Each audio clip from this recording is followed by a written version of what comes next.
Good afternoon, and welcome back to another episode of the Grimaldo Group, where we love helping families create wealth through home ownership. And again, with us is Juan Grimaldo, the one and only. How are you, Juan? Terrific. Good afternoon, everyone. I'm doing great. A little stuffed after all the Thanksgiving You feel like dinners, a and turkey? I feel like a turkey. Because I actually stuffed myself quite a bit. I was, as you know, I was in Florida. I got family out there, siblings, and we were most of us were all there, with the exception of one. He couldn't make it, unfortunately. But we were all gathered for Thanksgiving, which was good. We got to reminisce and talk about our childhood again, our parents, our upbringing, and it was a good time. And with it, of course, came a lot of eating. Some of my sisters, they love baking, and I love for them to bake. And good thing maybe Good. that Glad I you don't enjoyed live. it. Oh yeah. Or one of the sisters, she knows I love chocolate chip cookies. So, but having mentioned spending time with family, that is part of the journey of life, and this is what we would like to discuss with you today: the aspects of the journey of life and leaving a legacy. Those of us that are a little bit older, we reflect on life, as I mentioned. When my siblings got together, we reminisce in our childhood, we crack jokes, remember that time, and so on. But as parents, we also think about our children, and not only our children, but our children's children. Yep. And what kind of positive impact can we leave in their lives? And that's why it is important to think about and plan and actually put in effect a plan of action to create a positive impact in our children's upbringing. Okay. What So was it like growing up? Like what was it like in the Ramos Rojas in the family Thanksgiving dinner? How do you guys celebrate it? well, it definitely, as everyone, entails a lot of food. And being Puerto Rican, it's just not turkey. I mean, there was turkey ham, there was a pork shoulder, there was arroz con gandules, you name it. There was all kinds of stuff.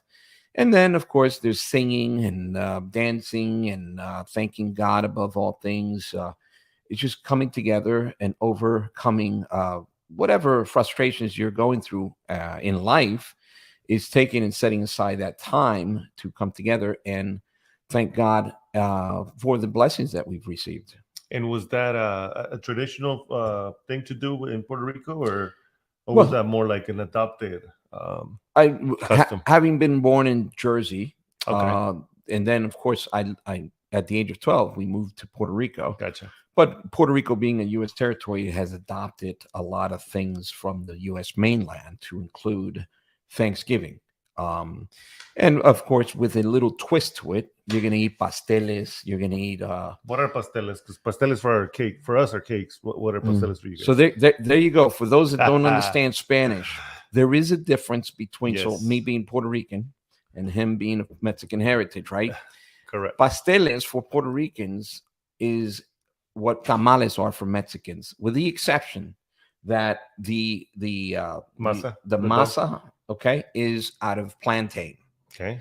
whereas the tamales are of corn.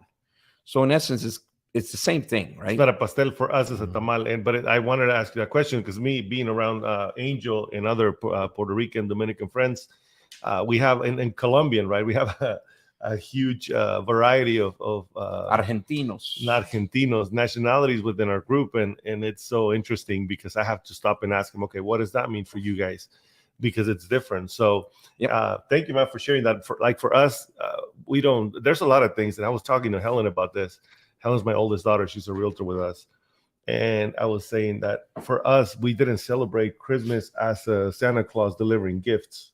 So for me, I still struggle with the idea, and I tell them I don't want anything. I want to hang out with you guys. I want to have a good time as a family. It's not about gifts. Well, I didn't have that, and I was telling her that because it dawned on me like I don't think about gifts when I think of Christmas. I think, okay, the family gets together. Just like for Thanksgiving, we don't celebrate Thanksgiving in Mexico, and I grew up in Mexico, so it's kind of interesting to adopt these customs, which are cool. You know, we had a good time with friends and family. Same thing. We started. We made tamales. The girls love tamales, so we all. My wife's like, I don't want to do them, but the girls are like, that will help you. All right. So we pitch in. We made tamales. Our friends brought a turkey, and my sister-in-law brought pozole. So we had a feast, man. We ate so much.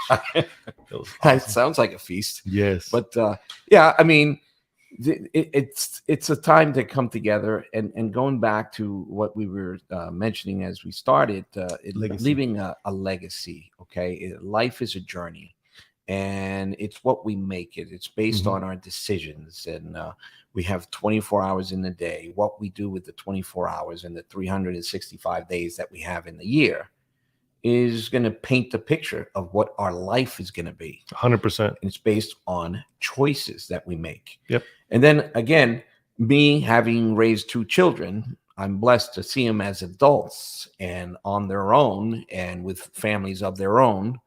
And I continue to pray over them and pray over my grandchildren. I want to leave a legacy. And I think that's primarily a why in my life. What do I mean? Why do I do the things that I do? Why do I continue pursuing excellence, success? Why do I wake up early in the morning? Even when some say you're retired, dude, just kick back, relax. Well, I am kickbacking and relaxing, if you will. But I'm enjoying the time of also producing, creating, because ultimately we were made in God's image. For those of us that believe in the Bible and believe in God Almighty, we were made in God's image. And Yep. since we were made in God's image to the Creator, He produced, we also create and produce. And I know we've mentioned and touched base on this on several occasions. It's something that I think it's important, though. it's It's a foundational, right? correct. And so leaving a legacy, life's a journey. What do we do with our children will help them or not help them in the future. For example, offline, and have gotten to know some of my stories with the upbringing of my children. I remember as a kid, my old man used to say, never ask for help before helping yourself. And that created an impact. Okay. So I have to try to figure things out first before I start clinging on to someone else. And then one of the things that he mentioned, and I kind of brought to my son on one occasion, we're at the store and he's telling me, Dad, I want this. Dad, I want that. He wanted some toy. He was probably like 11 or 12 years old. And I says, look, I'm not going to buy you anything. We came here for this purpose. I think I had to go get some medicine, whatever, at the Walgreens. But I felt compelled on that occasion to get him a wallet, Velcro wallet, didn't cost much. And I put $20 in there. This is back a few years. We're talking about them. Maybe 1999, 1998. Boom. Here's a wallet. Here's $20. It's incumbent on you to administer that. You blow it away in one day, it's gone. So begin to administer what you get. Be a good steward. And of course, explain to him what being a good steward is.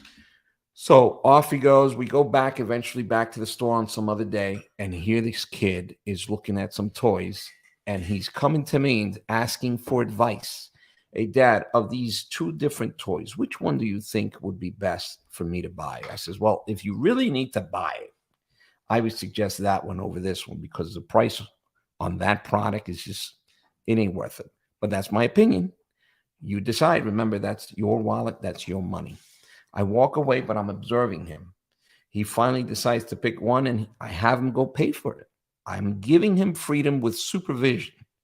He buys the product. He gets in the car. He's now looking at the receipt. This was not something he would do when Dad would pay for it. Okay. Wow. He's looking at the receipt and he tells me, I think I got overcharged. So he's tabulating. He's keeping track of his money. And he says, what is this tax thing? That opened the door. It was an opportunity for a lesson. You see how one thing leads to another, which was another subject we had not too long ago. And it's a moment in time that you have an opportunity to create a positive impact in your child's upbringing. And it makes them think like that. That goes further because down in life, they're going to realize, okay, I'm not going to make X amount of dollars per hour or per, my salary. There's going to be, tithing, which again, it's part of us. And then the other thing is I have to pay Uncle Sam. Correct. Right? So I had a similar experience with Natalie when she started working. She's the one that first, Helen started working with us and she's been with us. But Natalie started working at a job and she's like, Dad, I work so many hours. I was supposed to make so much money, but look at all these things. What are they? What is this? And I said, well, you have to pay for Uncle Sam and other stuff that they charge you, etc. Yes. So it dawned on her that, oh my gosh, it's not only I'm not going to make 100% of my money. I have to pay other things from that. Yep. And on top of that, now she's driving. Now I have to have a car payment. And on top of that, I need a uniform. I need shoes. It helps him realize that life isn't that easy. And I think we were talking about, I was mentioning to Angel that my kids, they all play sports when they were little.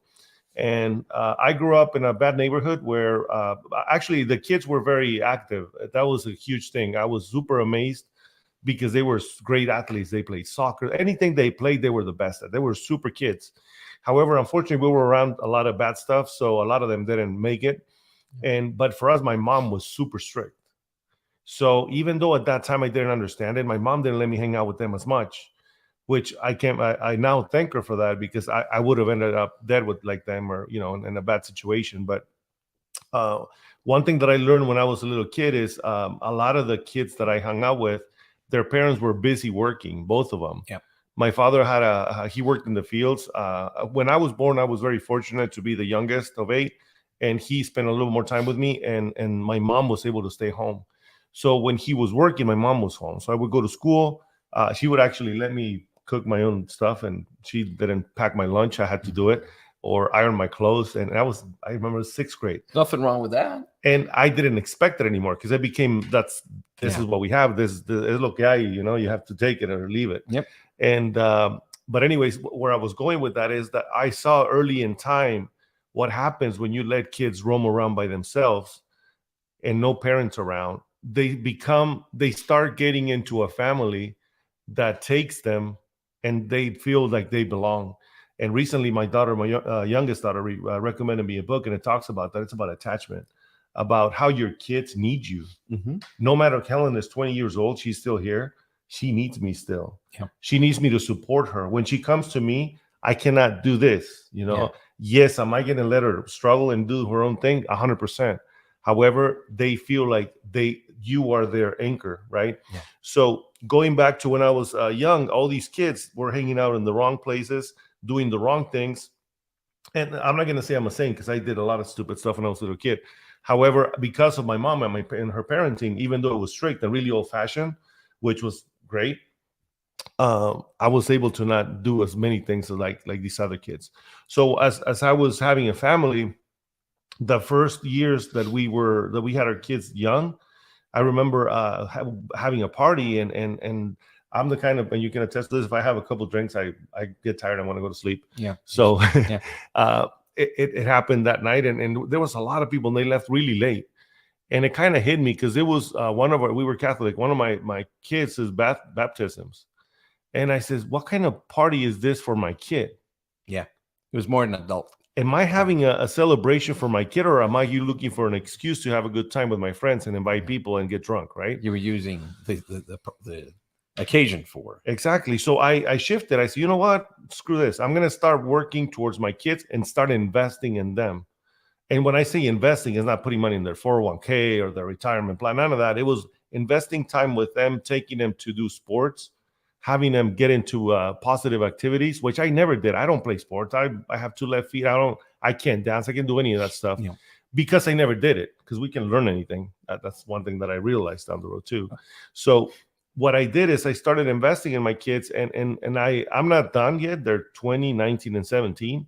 However, I feel like we did a good job with what we knew, because again, they don't come with a manual too. By the way, as a parent, you're not.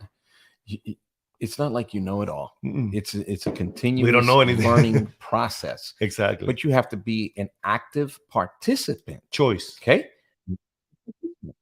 With regard to raising children, unfortunately, and I've seen this, and I've again caught myself. We oftentimes think that if I provide shelter and 3 square meals a day, okay, that's it, and clothes on their back, I'm good. Yep. Right? You're a provider. Because I got to work and I come home tired, and then the phones are on, or whatever the case may be. If you really start kind of observing yourself and the direction in which your family's going, you can probably discover that there's not a whole lot of interaction taking Yeah, place. We it's may true. think we are. Get in the car. I got to take you to school. You get in the car. You're probably on the phone, or you probably listen to some radio station that you can't miss out on. And the kid's on the phone with the headsets on. True. Kid gets dropped off in school with friends. Kids gets picked up from school, taken to sports. They're playing whatever games they're playing while you're at the bleacher. If you can attend that practice or whatever the case may be. They get home, they're tired, time to take a shower, you have dinner. If you have dinner together, okay? And then everyone goes off to watching whatever programs they want to watch or do, right? True. So having said that, if you start tabulating, which you can track things, it's incumbent on us to kind of keep an eye on what direction are we going. 100%. Your relationship is based on your interaction that you have with your children, and you have to be intentional. I remember the first time that I said to my kids, at 7 p.m., I want to have you in the living room. They were like stunned. Well, what's going on? I says, I need to have a conversation with you. Okay. And I told my lovely wife, Jessica, I says, this is what I'm going to ask you, because I've been feeling deep down inside. I need to inquire. What do you like of me as a father, and what do you not like of me? Are That's these tough. questions that we ask on a normal daily basis? We do not. And trust me, when I sat them down and they're looking at me and I asked those questions, well, they kind of pondered a bit, because this was like, Is he going to slap me after I say that? So I says, no, this is a nice conversation. So it was easy for them to say the things that they like. Oh, Dad, you make us laugh. Oh, you make us pancakes. And you do this. And you take us to the park. Okay, that's fine. Now let's talk about the negative things that you see that you don't like them. And then they started mentioning, oh, we think you're too strict. Oh, we think that. And then we would touch base on both. And then I says, if there's something that is not correct that you see in me, try to focus, learn from the negative, focus on the positive, and let's build each other up, because we're family. You see how that conversation? That's awesome. And so I continue to have these conversations. And on another occasion, we need to read X amount of chapters of the Bible, and it allows for discussion, but it required me to be intentional about setting aside a particular time and day of the week. And you start slowly, but you begin to build a relationship and get into their brains and realize who your children really are. And they can also learn from you. Who is my father? Yeah. He's more than the person that goes to the grocery store or the guy that provides for me to be here, right? Affirmative. And so these are kind of things that in the journey of life, as I like to see it, and as a parent and now grandparent, we can leave a legacy. Yep. And they learn from you a lot. So I had a similar conversation with my kids, and every time for my birthday, they ask me, what do you want, Dad? I want to know how I can be a better dad. Yep. And I ask my wife, how can I be a better husband, right? And sometimes it's not what I want to hear, right? However, if like Angel was saying, you have to look at yourself and see what you're doing. Yes. And it's tough. Like, dude, there's a movie. I mentioned this movie a lot because there's a lot of good stuff, good lessons in it, even though it's a funny movie from Adam Sandler. It's called Click. So Adam Sandler has this remote where he can control time. So if he doesn't like something, he just fast forwards. Yeah. Remember that movie? Oh, yeah, I remember so that. He, at some point, the remote gets stuck. And he gets to the latter years where he's chubby, he's so fat, and he can't move. And he's like, how did I get here, right? He's getting a divorce, but he can see it. And one of the things that caught my attention is that he's trying to control the remote, and he can see himself, how he's like a zombie. Yeah.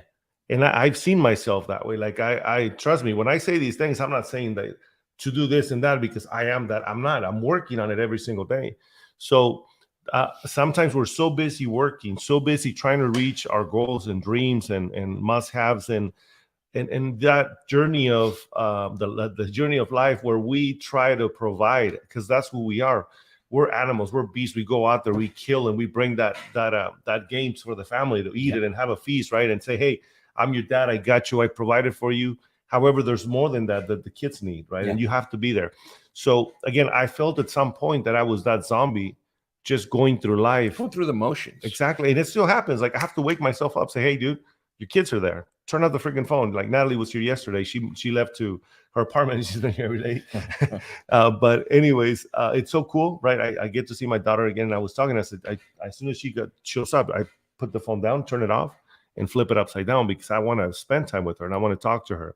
And we went to a couple of things. Helen mentioned at one point a certain thing that say that, you know what, you can do this better when you're talking to clients because they can see from afar, Yeah, right? They yeah. have, I'm not seeing myself, they've seen me.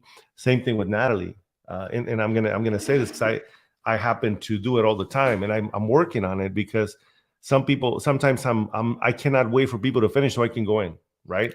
And she says, Dad, you need to slow down. And to me, I didn't feel bad. I actually feel awesome that my daughter was like, Dad, you can do this better if you do this, right? Because she is she gets focused. Like she gets sometimes too focused that she gets distracted, but she is super laser focused. Like when she's doing something, she's on it. Yeah. And she was having a blast with the bus tour, and she was out there dealing with people. She's like, Dad, this is awesome. And when you're talking to someone, wait, Yeah. you get excited, you want to talk, and I think we learn so much from our kids. But it's basically giving him that open door policy, like in business, right? Where you know what, it's okay if you tell me something that I can improve on, even though I'm your dad. I don't know it all. I'm still learning, and I'm still learning how to be a father, how to be a friend, how to be a husband. You know, and Well, I mean, you now I'm learning how to be a grandfather. So not only a father, I had a great conversation with my son earlier today. You know, sometimes the conversations like with my daughter, they serve as role models for me 100%. and because now they're adults. Yep. Okay. So you're going to be blessed receiving from your children as adults that they are. You see them how they develop themselves. Yes. And they continue to develop as I continue to.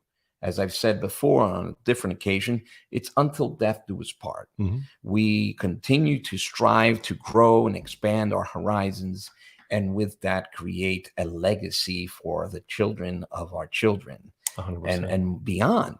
And, you know, our actions will have reactions. Yep.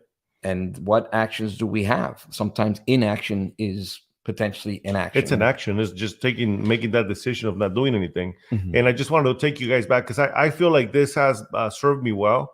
And what I mentioned to invest in your kids when they're little instead of spending when they're older. Yeah. I lived it with not myself, with other people that I knew growing up, because they did not want to spend the time. I was criticized and I was ridiculed at point because why are you with your kids all the time on the weekends? Why don't you come out and hang out with us? We'll have some drinks. Your kids are gonna grow up, and then I'm like, no, dude, I'm so happy that I feel good. Like when Natalie left to be in her condo to go to school, it was a bittersweet moment because she wanted to be independent, which is awesome. And the other thing is, I'm going to miss her 100%, but that's being selfish. I want her here, right? But I need to let her grow. Affirmative. And I think that's one of the things that gives me comfort is she's a child of God. She's really good with her decisions and the things she does. So I'm happy that she's doing that, and I can't wait to see what she's going to do. Well, there's going to be great things ahead. I mean, my father was one that would tell me, you know what, son, the world is more than what you see in front of you. 100%. Go out there, do great things. And that was words of encouragement. And because if we hold our children back, I don't want you to leave. Don't join the military. Don't do this. Don't do that. And they're hearing don't. Okay. So I pray over my children, as I've said, and then the sky's the limit. Do you want advice? Like the time that he had the $20. Hey, Dad, what do you think about? That was a form of asking for advice. Yep. Okay. That was a learning moment. And then the tax thing. What's tax? He's asking questions. He's seeking advice. And that builds trust because you open the door for them to come and say, Dad, what do you think? Affirmative. What should I do? Yep. Right. Because they trust you. So that's a big deal. Yep.